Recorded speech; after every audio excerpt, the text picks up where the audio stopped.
We are live. Hi there. Welcome to Peppers and Flowers, where sales and marketing doesn't make sense. Please join us for the conversation. James, are you still alive? Still here, man. I just take long naps and 12 hours of sleep every day, and I'm good to go. Cat naps. Yeah. Oh my God. Dude, my brother's birthday was Wednesday, Mhm. and what he wanted to do was garden or make a garden and plant a bunch of like vegetables and stuff. Mhm.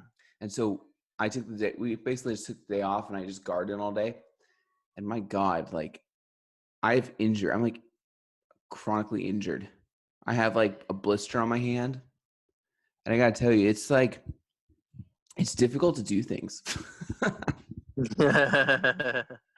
Like it's Yeah. massive.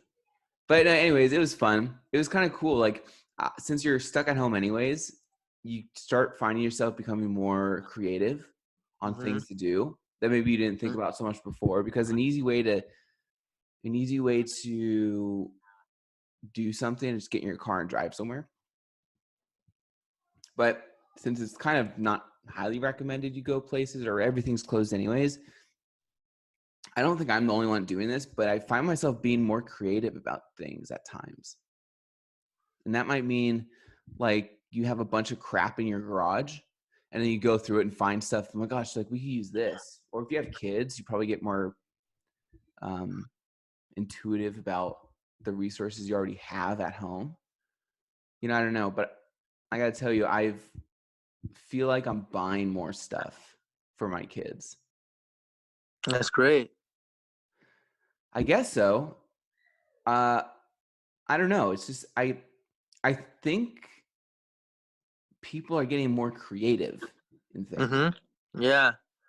Yeah, definitely. I mean, obviously, Zoom meetings are taking off now, and there's all kinds of cool classes that are offered through Zoom now, and people are getting more expressive and creative in that way too. And Yeah, um, people are still in contact with each other, even though not really. It's kind of plus there's mhm. so many different. It's just weird, don't you think? Like, I just find it strange how it would be like all about texting or phone calls or visiting people and seeing people, and then all of a sudden it just instantly flipped to people are using like Facebook Messenger more, and people Mhm. are using Skype, people are using Zoom calls. Mhm. Mhm. Yeah. Well, it's definitely a time, that there's a transition. Even the school systems, they're using a lot of Zoom now, and with distance learning going on, that's going to be the thing. And so teachers are getting more creative on how to express themselves and how to communicate to their students. And it's lining up really well. The technology is just waiting there for us to leverage to benefit ourselves now and to become more efficient. So yeah, I don't know. I mean, yeah, I guess every family's different on how they parent and how they structure things. We still go out for walks. We still go out and walk on the streets and go to the nice areas that we normally go down just to get some fresh air and exercise. But yeah, I mean, it's unfolding in an interesting way, and I just think because we're all going through it together, we could all learn from each other and benefit from each other. So now's the time to be open minded to how to live a better life, how to just be healthier and things like that. And I know some people are reading more books, reading a lot more, learning online schools, online classes and things like that.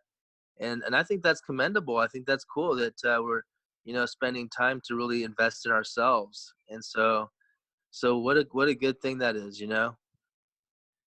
Yeah, it's interesting. Imagine if a student came to a school board and said, "Hey guys, I really don't want to come to school, so can you start offering video classes or like conferencing classes?" They'd probably get a flat no and get kicked out of the school. Like 3 months ago, that probably would have happened. Right.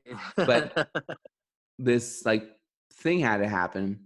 I know we talk about this a lot more than I guess we've planned to, but um, it's just an imminent, whatever the word is, issue right now that it's like changing a lot of things, but at the same time, not really, because we already have everything we need to like transfer into virtual, so it's not that big of a deal.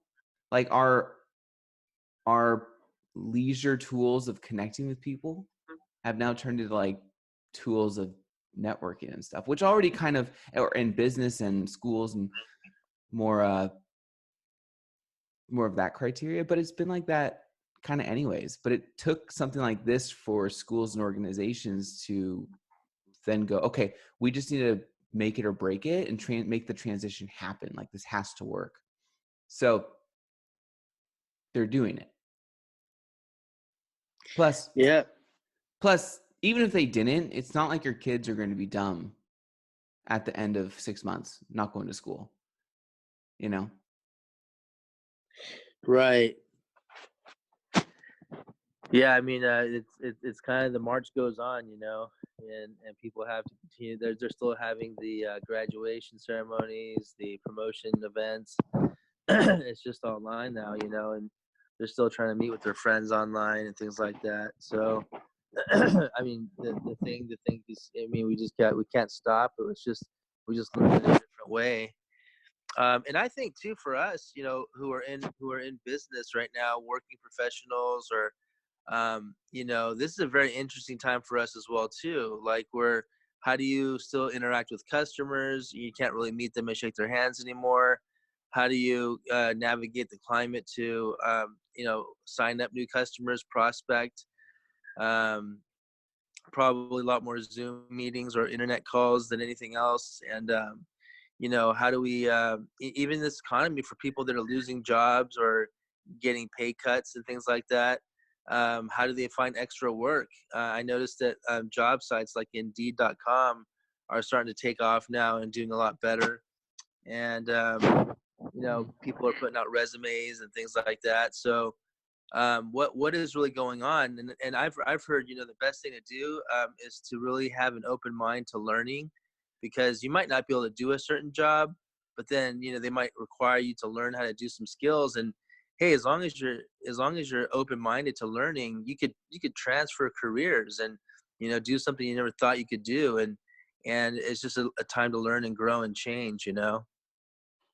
Yeah, touching on that point you just said, that was interesting. Like keeping in touch with your customers.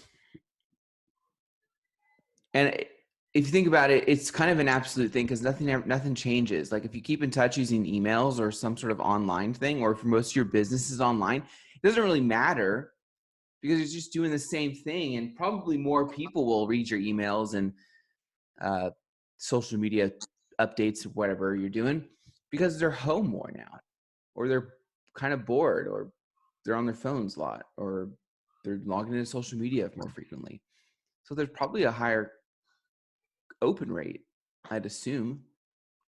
But Right. but on the flip side, like you still have those clients and customers that you've signed a year ago or two or more, and you like don't hear from them. And even though you try to like put communication out or call them, like they just are gone. Who knows where they went? Right. And then when they really need you, they'll call you out of the blue. Right, absolutely. Yeah, and as far as today, I think that really kind of rings a bell for me, because I think what we want to do is highlight this whole aspect of how do we remain present for our customers? How do we, as entrepreneurs, business owners, or any kind of business or working professional that have customers, how do we remain present for our customers? And I guess what I mean by that is just simply, listening is a good skill, communication is a good skill, but just being present, like mind, body, and soul. To be there, listening, of course, but listening and processing, considering, being emotionally available and present, and just conscious for our customers. How do we do that when we're so busy and we're so distracted by so much of what's going on that we can't really concentrate and maybe maintain a level of focus that we should. I think by being present for our customers, we could be a lot more valuable to them. We could problem solve a lot better, and just a lot more can get done, and we can retain our customers a lot better that way too. So, I mean, Daniel, what are your thoughts on that? Like, how do you personally remain present for your customers? Well, I have an example, and this is kind of going to be fun. I mean, maybe I've said this example before, but I like nerd out on this stuff, and I really like it. So I apologize if I said this before, but like Uber and Lyft, okay. So Uber and Lyft are not really like a technological innovation. You know, they're really just a regurgitation of like a GPS. Like they're nothing really anything special. But what makes them amazing is they have given the person ordering a pickup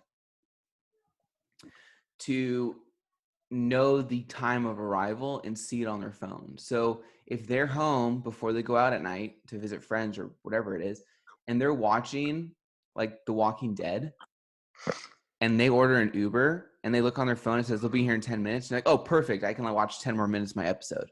Or I can make I can go shower or something. I don't know. You can kind of like decide what you'd like to do and know. And then you don't have to go wait outside and stand there like an idiot trying to like figure out if this person's going to show up or not. And then calling them, they answer or don't. So it's really about you're able to anticipate when they'll be there, which is kind of like it's better to know the exact update on some like a transportation or something like that. Like it's going to be here in 10 minutes, even though it's like 5 minutes late. So it's supposed to arrive in 5, but it arrives 10 minutes, but it tells you that's more bearable and acceptable than like not knowing, because the uncertainty is more frustrating than the delayed train, let's say, that shows up 10 minutes, but you know about it. You see what I'm saying? Yeah, that's good. That's a good example. I mean, a company yeah, totally, who's So, aware of that. so how you apply that idea to your customers in contact is I think you can accomplish the same amount of high touch, with your customers, like following up with them, checking on them, that sort of thing. But keep in mind, I think there's two things to understand. The first thing is with that Uber example is if you give them the resources they need and say, hey, I'm here whenever you need me. Here's my contact. Here's a scheduling link. Here's my email. Here's this. Here's that. I think that gives them rest and peace of mind to know that they can contact you whenever they need you at the most crucial moments. So they're there. Also, second thing is if you work for an organization and there's departments like operation department, marketing department, whatever other departments are, research, development, whatever. The only person, it's not like the owner of the business walks into your room and goes, hey, how's the operations going? Or you don't necessarily walk into the owner's office as just an operation employee and go, hey, just to let you know, give you my daily report. Here's what's going on, this and that. Like that doesn't happen. You see what I'm saying? So I think it's the same thing that you can apply, which is you give people the assurance of, hey, when you're here and you need it, here's all the information you need to contact me. And then you can expect this from me each month. And if you want to schedule calls, if you want to do a weekly call, biweekly, totally up to you. Just let me know. And I think that's the same as servicing your clients, because it's going to be different for each person. Like some people work more hours and some people have more time. And so some people might want weekly meetings. Some people might not want weekly meetings. It just kind of depends. But every time I've given people options to have free reign on contact with me, I rarely hear from them. Yeah.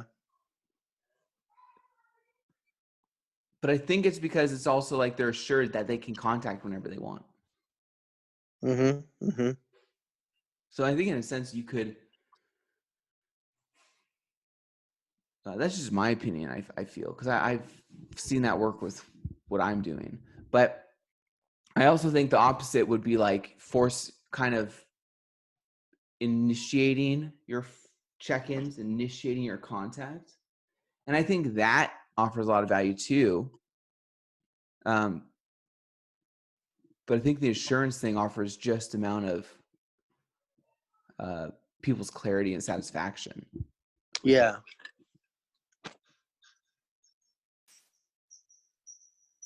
Yeah, I think so. It's just yeah, I've found when you give people options, like I used to do this for a while. I used to say, yeah, free consulting comes with all my services. And I mean, it still kind of does, you know, because they're a client and I'm there to help them. Mm-hmm. But when I phrase it that way, it sounds really cool, right? People like that. Oh, free consulting? That's sweet. Awesome. Yeah. Yeah. No one, rarely do anyone ever uses it. Mm-hmm. Mm-hmm. I give them a special link. I say you can schedule anytime if you want to go over anything, strategy, whatever. I'm here to help out. We can Mm-hmm. do half hour or hour increments. And I barely get anyone that does that. The Yeah. only Well, consulting that actually happens is when we approach companies that either really need help or they need consulting, and we work with them that way. mm-hmm. Yeah. It's I so know. strange. Yeah. I guess, like, if we make ourselves available to our customers, even in the tone with which we use when we talk to them, if I'm on a call with a customer or a prospect, and I just give them a lot of space, a lot of time, and a lot of energy in my conversations, it almost gives them that space to know that hey, I can call James anytime, and he'll have some time to talk to me. He'll have an answer for me. He may have some big solutions as well. But either way, I know that he's available because he's given me the time of day, and he consistently does that every time we talk on the phone. So it's like, there's a couple of clients that I served over the last couple of years. One was like a candy manufacturer, and one was a manufacturer of a sweetener. And, one was an international, well, actually, they were both international, but anyways, one was based in Japan, one was based in Mexico. And, both of these leaders, they were kind of looking for some guidance because they weren't like a high tech company, and they didn't use a lot of social media marketing to get the word out for their businesses. So I had to do a lot of phone calls with them. In fact, I probably spent, more time on the phone with them than any other customers I've even had, paying customers. These were more like consulting type customers. And, one ended up paying some, but the other still to this day hasn't really paid anything. So it's just been free consulting I've offered them over the years. But a lot of that time spent, we learned a lot and grew a lot, and I was able to bring them closer to working with me as a business. But the point being made is that really, I think I earned their trust to where now they come to me for conversations and ideas and thoughts, and they feel comfortable talking to me. But I think in the end, we don't want to spin our wheels and kind of like just talk on and on and on and never come to some conclusions or understandings. We want to have some solid solutions for our people, but we have to also have the understanding that it does take time. Some things are more complex than the other, and so we have to really give it the time that it needs. And so that's only done through consistent conversations over time, meetings and things of that nature, and just having that attitude and heart of I'm going to offer this person my presence, to listen to them and to consider what they're saying, and to be active and being solution oriented and offering a good solution. So that's kind of a blanket general kind of idea and statement. But I mean, think about, for the audience out there, think about your customers, think about, your niche audience, and maybe ways you could service that group of people, during a time where they really need help. Because, you never know if you're going to uncover some new ideas, some revolutionary ideas, and it could even spin off to be a new business concept or a business proposition altogether. That's, I think, good conversations spur in that direction. So just, I would say keep pressing on to solution, sell your customers, and service your customers, and good things will happen. Yeah. I I think there's this big change in marketing that is becoming more noticeable and noticeable. Um, and it's a little concerning, actually. So, because when you were talking about this customer high contact thing, or I was mentioning like, well, I think you can kind of do the same thing with offering them resources and peace of mind that they can do this whenever they want. And then when they have that, they kind of just either utilize it or don't. But I think there's this big thing coming along with marketing that's, like I said, concerning. And I feel like not most of my customers, but there's a certain percentage of people I work with or I'm currently working with that seem to contact me all the time or contact one of my reps or something. And it normally is based on concern. It's normally like a lack of understanding on something, right? So to give you an example, it's someone might contact frequently saying things might go along the lines of this really has to work out. This really has to work, because if it doesn't, I'm not going to be able to move forward. I've really got to see results. So far, we've only got X amount of sales. I really have to get like 600 sales per day. These type of things that really make me understand that they're really concerned. They're really betting everything on like marketing to work. I think the whole movement of online marketers has really kind of moved marketing in general in the wrong direction. And so when you hit someone who, they own a business, they might be living kind of paycheck to paycheck on it. And you come to them and say, hey, want some marketing, right? Paid ads, funnels, great. Now, paid ads and funnels, if you know what you're doing, it's amazing because you're putting your business in front of people and offering them specific information that they can comprehend well, which normally you get better results that way because it's not just an explosion of information, right? It's specific. And so people who will take action understand it, right? But we've like quantified marketing for some weird reason. My old understanding of marketing was a necessity of a business to breathe. And the fact that you're showing something to a person is almost like the essence of marketing. Like the fact that, James, you walked down the street and glanced at a Coca-Cola billboard doesn't mean you ever buy Coca-Cola ever, but you glanced at it. You were reminded that Coca-Cola is still here. And if you ever want to buy one, it's right there, right? And I think in basic form, that's what marketing is. It's a form of always having contact with people.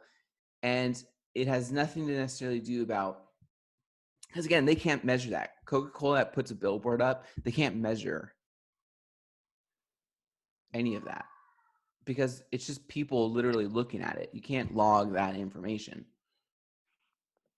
So it went from that to, hey, I'm going to invest in you, but we got to get a return out of this or I'm not doing it. Which is concerning because that's not at all marketing. We've turned marketing into what's the right word for that? We've turned marketing into like a strategy for ROI, or that's not the right term. What am I trying to say? Do you kind of get what I'm saying? Maybe you can give me that word. But we've turned it into like a gambling machine. I mean, I see what you're trying to say. It's almost like you're hoping that if I put X amount of dollars in marketing out there to accomplish a goal, that somehow I'll get a return on that, you know. And it's like you're hoping that, you know, by putting some money in marketing, you'll get someone to look at your billboard or check out your Facebook ad, or view your coupon or something like that, your mailer. And you're almost suggesting that if I put X amount of dollars into marketing, we should get this many eyeballs or this many clicks or something like that. Yeah, marketing used to turn into like I'm having a lack of terminology, but it's kind of like operations, right? Operations, sales. You see what I'm saying? Those are necessities. So like businesses put money into this, and they don't necessarily get a return. They just are getting more sales of an increase, and then they keep feeding operations, customer service. You see all this stuff. But for some reason, marketing is a now quantified metric that if it's doing anything less than producing a measurable ROI, it's not worth doing. Right. Yep. No, that's kind of how I mean, sales and marketing kind of feed off each other, and that's kind of how things are done in those departments. It's like, you know, did marketing generate X number of leads? Did sales close those leads and get, you know, X number of customers to sign up? Better explained, it's sales is now being engulfed. I'm sorry, marketing is now being engulfed by sales. Like sales and marketing has more, they're completely separate, really. But they can complement each other, and there are some similarities. But they've like got mixed up in each other. So the measuring of metrics and all that really is more of a sales thing, right? So you get X amount of people, opportunity, then you get 15 appointments, and then out of those appointments, you close half of them. They go, well, marketing sucks because leads are horrible, right?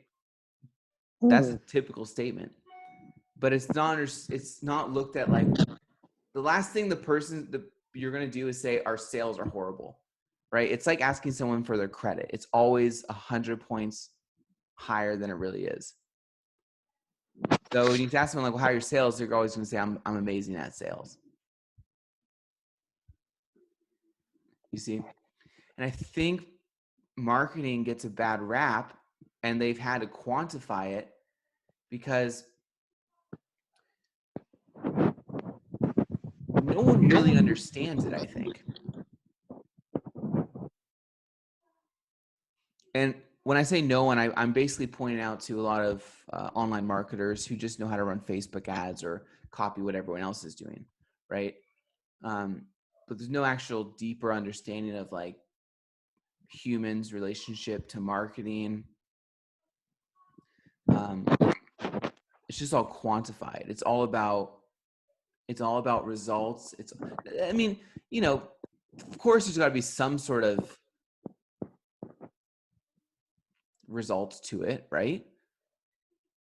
But we've taken a sales approach and put it into marketing instead of keeping it like a marketing and your sales separate. You see what I mean? Yeah, I guess in some senses, branding and things like that, you don't really quantify it. It just is. You know, you put up a billboard or a nice commercial, and it just has an effect on people, and you don't really quantify how many people saw it. You just think, well, in general, you know, in general terms, people are seeing my commercial, people are seeing my billboard, so it's making a difference. Maybe in the minds of people, it's like, you know, oh, it's more maybe that way your brand is more top of mind. but that's not really quantifiable, but it is something that's happening in the real world in a real way. So it's making a difference. But then, in sales, you could quantify how much a person pays for a product or how many sales are made. It's measurable. There's not much of a mystery there. It's like, yeah, we closed 10 deals today. We made $100,000. Okay, that's pretty simple.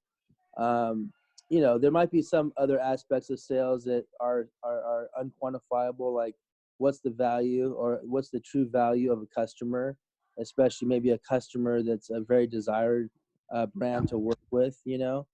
But but you're right. I mean, there's some things that are similar and some things that are different.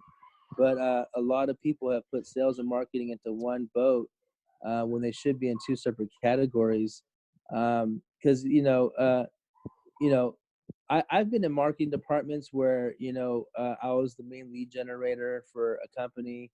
And, I did a really good job in terms of generating a lot of leads. But then anytime, a salesperson would take the lead and get success, it was like, wow, sales did a great job in closing a deal, and they became, we got this new great customer. But then, like, anytime something went wrong, like a lead didn't work out or whatever, they would just blame marketing, like, oh, that was a terrible lead. And, how could you do that? And it was like, you just made the sales team look bad, right? And so anytime there was something negative, marketing would always get the rap for it. But anytime there was a victory or something positive, well, then sales would get the highlight. Yeah, You know? exactly. Exactly. Also, there's a disconnect. So the one thing that can really, I would say, nearly eliminate that issue is what happens is you do this. Okay. It's like you're walking in a crowd and you're yelling, who wants candy? Who wants candy? Right. And someone goes, oh, I do. And you're like, okay, cool. Here you go. And then all of a sudden the wife taps his shoulder and goes, no, honey, no, you gave up candy. You're not eating candy right now. He's like, oh, okay, never mind. Right. And he goes, okay. That's the same thing. What you do is when you generate a bunch of leads, you're basically yelling in a group. People respond. And at any given moment, they might go, oh, I made a mistake. I shouldn't have done that. Or someone might go, no, we don't really need that. We don't really need solar. You see, things just happen. And so when you generate these leads, you instantly send them into your sales process. Okay. There's no qualification. There's nothing. So you just send it over to their closer, or you send it over to yourself if you're doing your own sales, and you just go for the throat and try to close it. To eliminate this, you can simply add a qualifying process. So you have one person who just follows up with these fresh leads. They're going to experience all this stuff, right? No one answers. They're going to experience stuff like, let me rephrase. No one answers. They're not interested. Maybe they are interested. Maybe they don't enter interested. They don't qualify. Maybe they qualify and they're not interested, right? A lot of different things. And so they're going to just be setting appointments or sending the leads that they qualify to their closing team. And then the closing team does that. And doing something as simple as that, like filtering the leads, can prevent that the closers, who can sometimes be divas at times, because they want motivated, ready to buy, qualified, they have the cash, they're ready to do it, right? And we know we can help them. So anything less of that, it's going to be like a marketing fault, or it's going to be like this person who set the appointment fault. But the fact is, no matter what happens, you have the perfect process, but you still are going to get people who aren't interested or don't answer, or were interested, no longer interested now. Maybe they don't even qualify or pertain to your business at all. But that's because you are showing something to people as individuals. The problem also is people like averages. So people try to quantify marketing with averages, and typically this happens. And again, to a certain extent, you can kind of offer results that you've seen before, so you can share that and kind of go, well, typically I see something like this. Your situation, I've seen things like that, but you could be completely unique and different, and you are unique and different.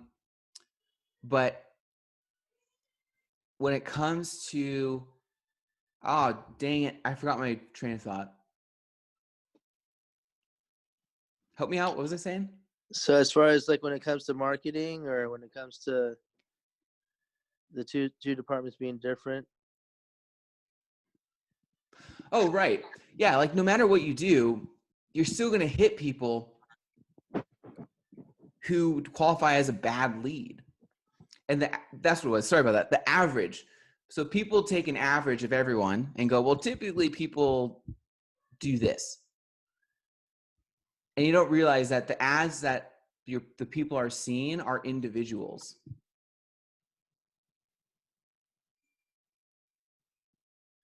And companies, I'm like super into Formula One right now. And companies pledge millions and millions and millions of dollars. I think I said this before too. Millions of dollars into a Formula One team just to put your logo, just to put the logo on the car, right? And what's the purpose? Well, it's exposure. They're spending millions of dollars for exposure. Do you see what I'm saying? Imagine if you went to a person and said, hey, that's going to be $5,000 a month, and it's for exposure. I guarantee you're going to hit a lot of companies, and normally smaller guys, they go, no. Doesn't work like that. Nope. Don't want to do it. They're going to know, what's the ROI? How long does it take? What kind of results am I going to get? You see the difference? Yeah, that's true. It's a branding thing, that some people Yeah. see the long-term benefits, some people don't. Yeah, people are losing touch of like power of branding. Like the fact that someone sees you more, the fact that your logo is on a Formula One race car makes you like gravitate towards that company a little more, because you're like, dang, like I am not a Red Bull drinker. I don't drink Red Bull. It's not like I don't like Red Bull. It's just not something I really do. But after watching Formula One and like the Red Bull cars and all that, I'm like really into Red Bull now. Yeah. I kind of want to go buy a Red Bull drink. I mean, I haven't yet, but that's the point, right? The more you see someone, the more you get familiar, the more you like them, the more you understand, and you want to go buy something. And there's a lot more to it. It's really like trying to understand why someone paints if you're not an artist. You see what I mean? Right. Yeah. It's kind of like, am I doing the thing that's like the elite thing to do? Is it like the higher echelons of society's thing to do right now? When you see something on a Formula One car, it's like, oh, that person, I mean, in some senses, they're identifying with a sports car that made it, that's like top of the top and best of the best, and so it's like they identify, okay, and if you're a Red Bull or any kind of drinker, or whatever the branding is of the product, it's like if I identify with that product, then all of a sudden I'm in the best of class with like a Formula One racer, so it's like, yeah, I want to be that. I want to identify with that. Yeah, like, well, the point too is the companies invest in the cars because the recognition and strength of their brand translates from the car's success. You see, so when the car wins, that company that invested the money doesn't get anything out of it. Maybe they get something if they agree upon it. I don't know the details of that, but they don't really get anything in return when a car wins like championship. The one thing they get is this car is the winner, and the biggest logo I saw on that car is this energy drink. Like a Red Bull car won the championship. Red Bull's man. They're badass. Right. they're investing in order to get a perceived value. Plus, if you see a company invest in a Formula One car and you know Formula One, it costs millions and millions and millions of dollars a year, you're probably thinking, dang, that is a legitimate company. Like, they're spending a ton in marketing. Mm-hmm. Those guys are legit. Mm-hmm. It's marketing is really more about human behavior and psychology of everything, and how you interact with people in public as a person, James, is almost the essence of what marketing is.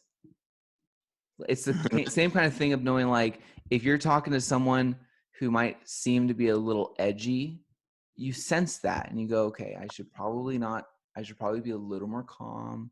Just listen. I don't want to say anything that's going to piss them off.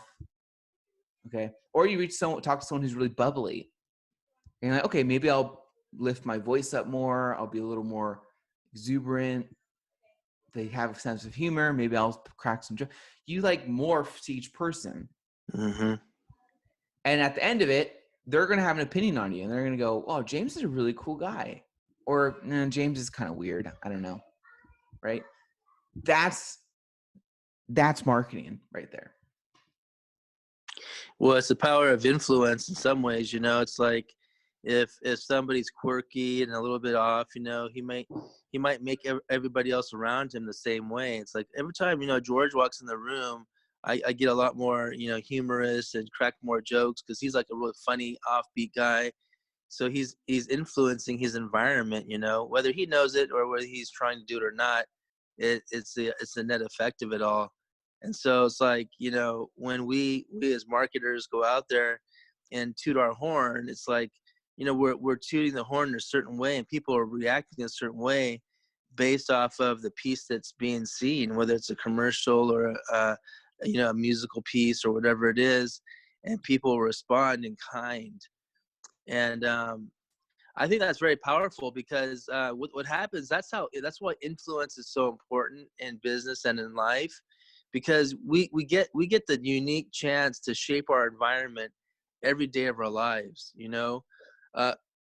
Parents get to uniquely influence their children, their families to be a certain way. Every family has a unique personality or way of being. Businesses are the same way. We have a unique way to create a company culture, or also influence our customers in a certain way, or our business partners or associates. And it's kind of funny because, like, companies can influence in such a way that there's power behind that. That they in some ways get a following of people or a group of people. I remember a long time ago when Facebook's just kind of got off the ground and was launched. Lance Armstrong, famous, biker, a racer. He said, I'm going to have a daily race. Everyone join me at this place and time. And he just posted on Facebook where he's going to be. And all of a sudden, 5,000 people show up to that place and time where he was. And they just went on a bike ride together, And so just like one person, drew 5,000 people to this unique event to where they could just ride together, And a funny thing happened to me, like, I think was it last week or earlier this week? I get up, and I read the news, and, I see in the headlines, it says, Krispy Kreme Donuts is offering a free dozen donuts, right? It was a Saturday. It on Saturday, right? So I was like, oh wow. I was like, I love Krispy Kreme, and I remember when they first came to the West Coast. Being an East Coast company themselves, they first came to the West Coast. And when I had my very first Krispy Kreme donut, it was like the best thing. It melted in my mouth. It was sweet, tasted good. It was hot. It was really good, and I was like, man, that was the best donut I ever had. And I was like, a dozen donuts. I was like, I want that. I'm gonna get that, So I wake my family up. I'm like, we're gonna get some Krispy Kreme donuts today, and it's there's a free dozen donuts. Let's go down there. So I think it was like 20 miles away from my house. So it was in Ontario. So we go out there, and we pull up, and like there's this line about I don't know, I would say about a quarter mile long, you know, and there's about at least 100 cars just sitting there before us waiting for these dozen donuts. And so we're like, what are we doing out here? I mean, we have this whole aspect of really not being out there, you know, in the public right now because of the health issues, Yeah. and us driving 20 plus miles to get to this place, you know, and then we're sitting and there's this huge line. That's the And so we're like, huh? keep going, keep going.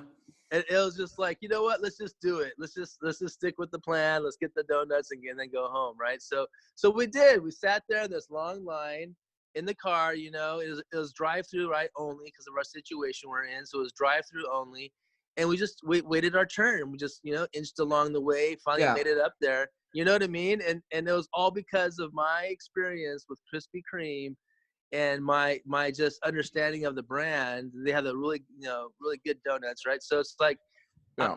we were there for the line took 2 hours. We're in the drive-through for 2 hours.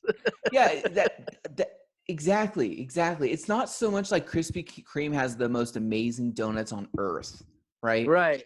Normally, even if a business had the most amazing donuts on earth and said we have the most amazing donuts on earth, you're probably just gonna brush your shoulder off and go like, yeah, okay, probably just best coffee in the world type thing. You're like, all right, whatever, sure, buddy. It's probably just crappy drip burnt coffee, when you see that kind of verbiage. But for some reason, like it's like the name of it, right? Like you'll wait in line for 2 hours just to get Krispy Kreme donuts. I don't know what they're doing. I don't know enough about them to like fully understand what they did really well, but they did it really well. And I almost think the best thing about brands that people really like is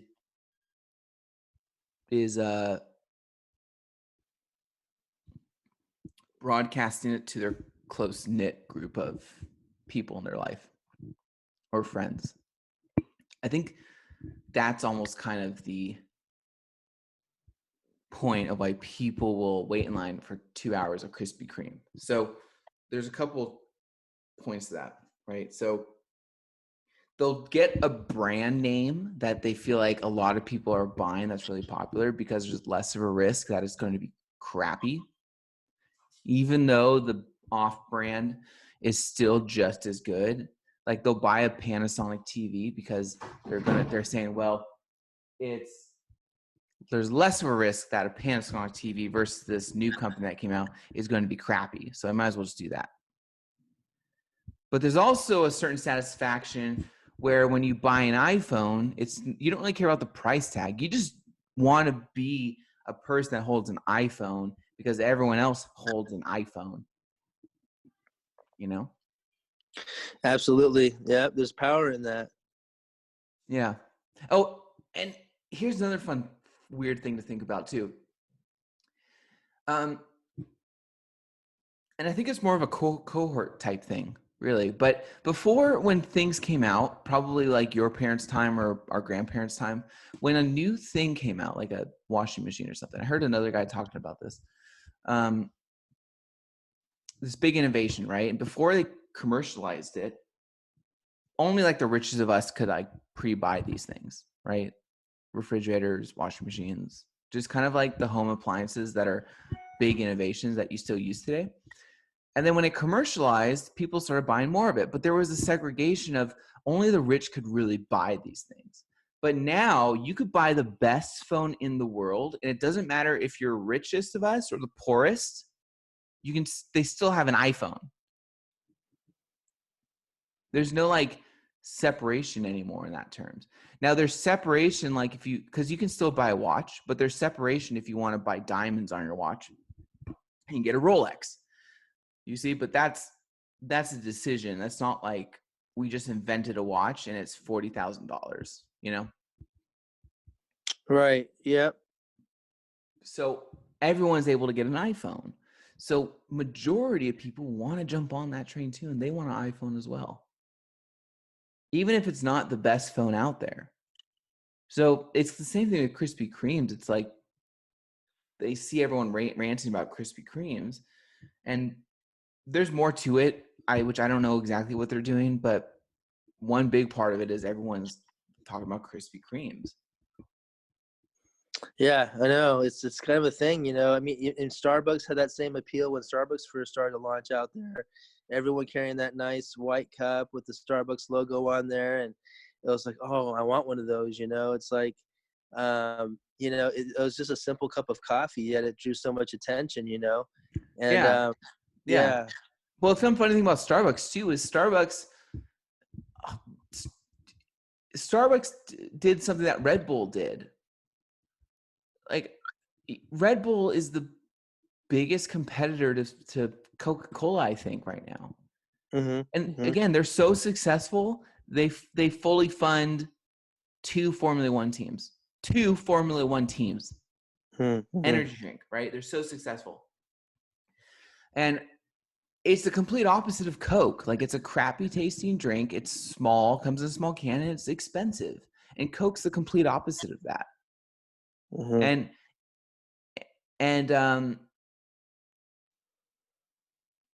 if you walk into any boardroom with that proposition, they're going to shut it down. But what did you just say again? I keep forgetting what we were talking about, but you pointed out the Starbucks and the branding. Starbucks, right? And so before Starbucks, you people are spending like 50 cents on coffee and $1 on coffee, $1.50, right? And then if Starbucks came along and said, "Hey, would you pay $3.50 or $5 for a drip cup of coffee?" They'd be like, "No, horrible business model. Just pursue something else. Don't do it." Right? Now look at Starbucks, and it has nothing to do with their coffee. It has more to do with, like, and again, I gotta figure this out, but I think it has to do more with experience and more with like the type of brand value it has. Right? Right. Yeah. It's almost like, of course I can afford a $3 cup of coffee. Can't you? Right. See, there it is. Yeah. That's kind of what it is. It amounts to something so superficial, but yet it's so it speaks to our nature, you know, how we operate sometimes and how we are. You know, I don't like that part of, you know, how we are sometimes, that we just put on this little air of arrogance or conceit and say, hey, look, I have this cup of coffee and I can afford it. You know, how about you? You know, and it's somewhat standoffish. You know, I want to speak a little bit to our situation right now again, because if you think about what's going now, not only in the U.S. but in the world, it's a real normalizer or a equalizer of sorts. You know, that everyone is going through the same struggle now, and it's almost like we shouldn't now say, hey, look, I could afford this cup of coffee. It's like, hey, can I share a cup of coffee with you?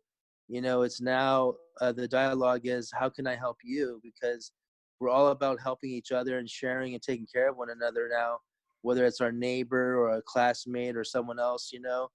And it's a different environment that we're in now, and it just happened like overnight.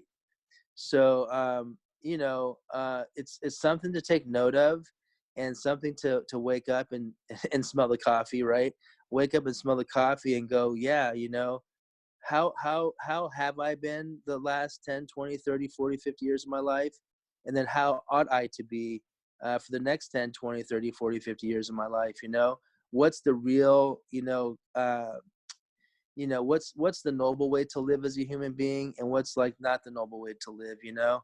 And so that's kind of the question I've been asking myself. And I see that struggle happening within me, even on a daily basis, you know? And I'm trying to become a better person and be a better husband, a better father, just better overall to help people out. And honestly, it is a struggle, because I've developed certain habits, I've developed certain ways of being, and I'm trying to grow out of it. And I mean, I am thankfully getting better and better every day, I feel like, at least. But I have to assert myself and make it intentional, you know, because it doesn't just happen, you know. And so Yeah. I would encourage, man, you know, all the listeners and people that hear this podcast to take note of that take note of that for yourself as well, that we have an opportunity now to become a better person, a better society, really, and a better world. Why not use this time to lift our spirits, lift our souls, and become more giving, more generous, and things like that. So yeah, just my little soapbox there, Daniel. But I wanted to share a little bit and from where I see things right now. Yeah, I think that high touch thing with your customers applies to that too. I mean, you how you shouldn't have to have someone pay you to like give them that experience. And people like to be heard and listened to and feel like they're special, and you can't just help it. It's just part of who we are. And I got to admit, like when you go buy a car and um you have that whole experience, it's really exciting, right? It takes forever. It takes a couple hours, but it's an exciting experience because your adrenaline's going. You're going to get this new car. It looks really cool. And then what really tops it off is like when that sales rep leans over and goes, "Hey, by the way, if you want a free car wash, just hit me up." And you're like, "Ah, oh, yes."